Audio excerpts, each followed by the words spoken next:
So the big question, and we kind of talked about this in the introduction. The big question everybody is wondering about is what should they do? So we've got these proposed tax changes, and even though this is something people have talked about for as long as I've been in this business, that the capital gains rate's going to increase, it's actually been proposed now. We've never gotten this far before. So we still don't know if it'll go through and be passed in a law, but this is as close as we've ever come to that change happening. And we have this time limit until before June 25th to do something. So people are wondering, as they should be, what they should do. So I'll just go through a quick example. If an individual has a taxable asset worth $1.1 million with an adjusted cost base of $100,000, and they have that's a $1 million capital gain. And say it's like an investment portfolio. It could be a cottage or rental property or whatever, some taxable asset.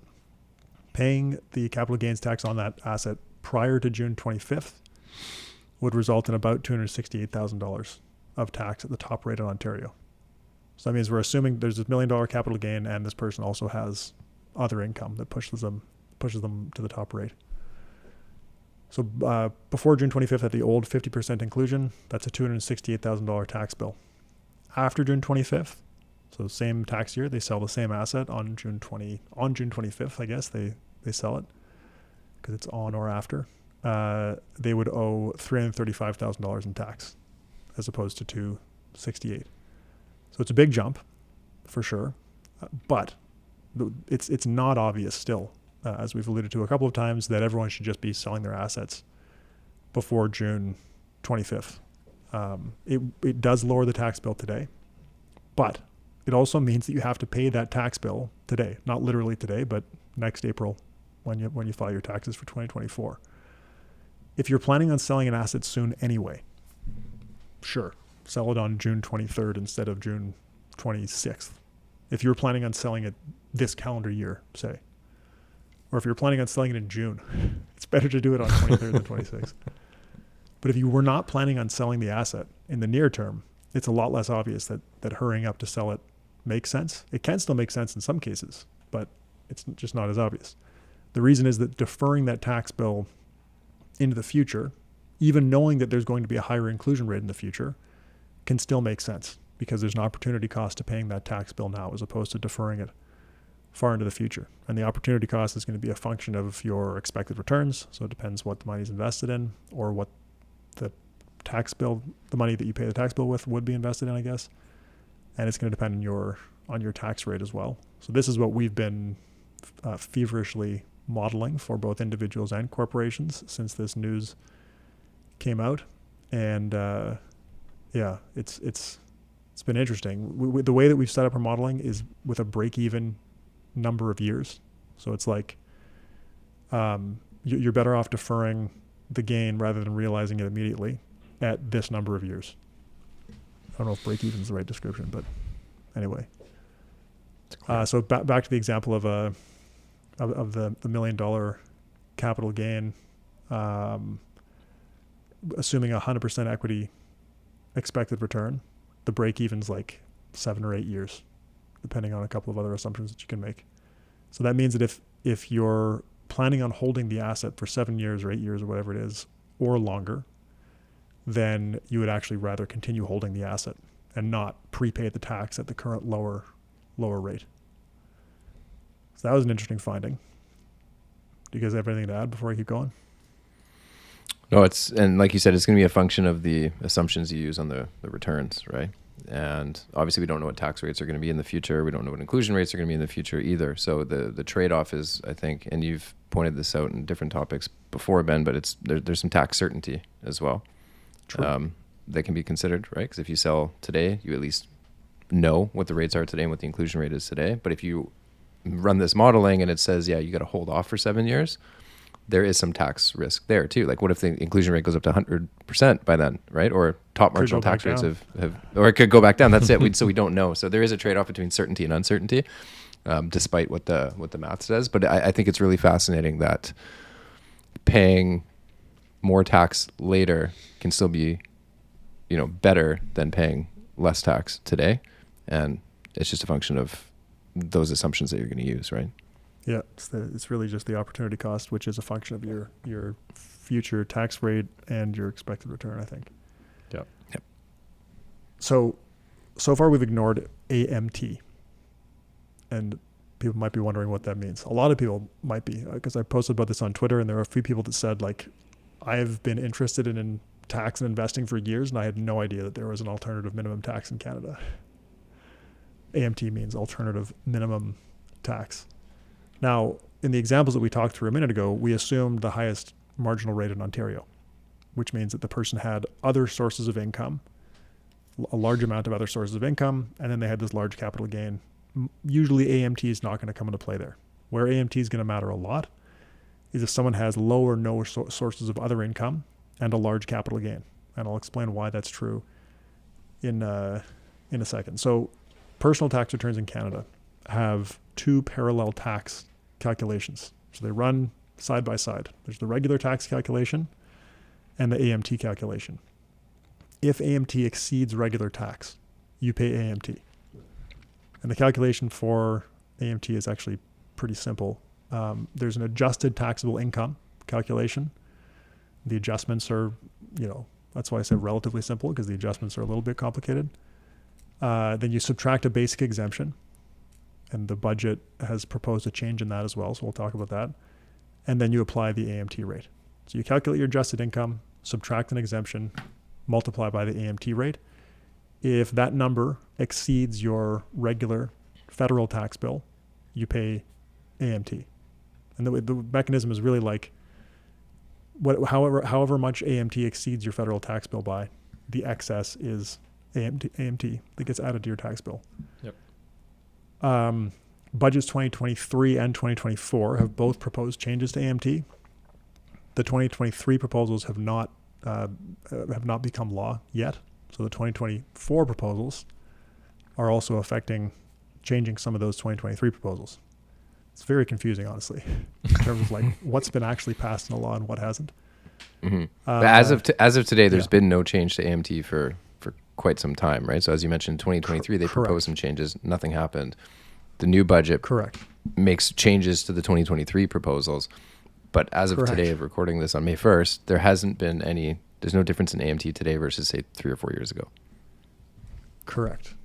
Okay. The tricky thing is that these changes are proposed to happen, now. So if they get passed in the law at the same time as these, as the capital gains inclusion stuff that we've been talking about, it'll have some pretty interesting interactions potentially. Okay, so what were the changes? The basic exemption. So remember, you calculate your adjusted income, subtract the exemption, multiply by the AMT rate. The basic exemption is currently, as the current law is, $40,000. So you subtract $40,000 from your adjusted income to find your AMT bill. That is proposed to increase to $173,000 and some change. So that's, again, probably good for people with lower incomes. Not so good for people or lower amounts of adjusted income, I guess. Is that exemption indexed to CPI, to inflation? I'm not sure about that. I don't think the 40,000 is. No, it doesn't seem like just looking at the number, like it seems like a flat rate, but I'd have to look this up, but I believe the 173 was supposed to approximate like this. Okay. So one of the top tax brackets, like not the actual top, but maybe the second from the top tax bracket. Like that's where that threshold comes from. And I believe that is indexed. So I could be wrong, and we talked about this before the show, but just seeing the numbers, I'm curious. Yeah, well, I think the budget said 173 in 2023, and the number I'm seeing now is 173,205. So that does suggest that there's some indexing going on there. Okay. There were also changes to adjusted taxable income. So that calculation for what are you actually getting charged AMT on, there's some changes to that I'll talk about in a second. And then a big one is that the AMT rate has increased from 15% to 20.5%. So again, if you have a lower amount of adjusted income, if that exemption goes up, great. But if you exceed it and have to pay AMT, the rate has gone up. So it's more penalizing, but there's also a higher threshold to actually hit AMT. in terms of capital gains, the reason that this is all relevant is that one of the proposals to adjust the taxable income is that capital gains would be included at 100%.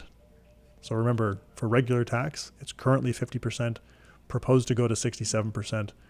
But for the AMT calculation, you include 100% of your capital gain income. So that's a big one. Other stuff like deductions are reduced. So common deductions like employment expenses, childcare expenses, carrying charges, which is like interest and investment fees, those are all included at 50%. So on your regular income, you can deduct those. On the AMT calculation, you can only deduct 50%. The donation tax credit is proposed to be included at 80%. So again, you lose some of that deduction. There's lots of funky stuff in there. Like you can find some pretty interesting scenarios where AMT would be relevant, but we'll just focus on capital gains because that's what we're talking about. So if you have no other income, and remember earlier we used an example where somebody had some other source of a high amount of income. In this case, we're assuming no other income source, and they realize a $2 million capital gain personally before June 25th. Regular taxes would be about $304,000, federal taxes. And we'll talk about the provincial side in a second. So $304,000 of regular tax. The federal AMT would be about $374,000. So the difference is what you'd pay as the AMT tax. You've got $304,000 of regular tax, and then you've got to add on $70,000 of AMT because the AMT calculation says the minimum tax is $374,000. So that's that. And then there's also provincial AMT.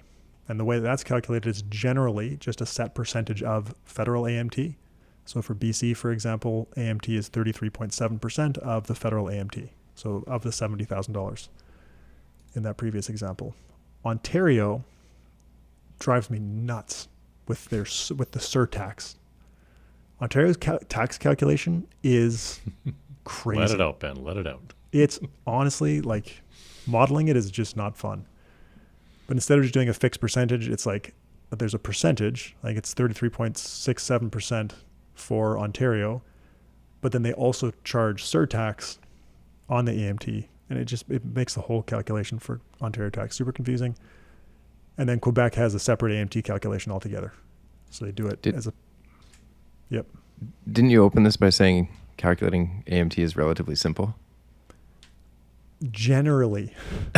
Because this is not simple to me. Like I wrote an article on AMT last year or whatever, and when I was researching it, I was like, this is quite and a lot of the difficulty comes from the things you've mentioned, which is one, the provincial taxes are all different. In most provinces, it's actually not that difficult because it's just a percentage of the federal AMT, but more so the deductions and how they're excluded or included in the AMT calculation. So to actually calculate it for yourself, you'd have to see all the deductions that you've taken on your tax return and then apply different percentages to many of these deductions to calculate the AMT. So as a concept, I think it's relatively simple, but to actually calculate your own, AMT is not necessarily that easy. God, is the AMT stealing the capital gain thunder here in this episode? I think it's super important. Yeah, absolutely.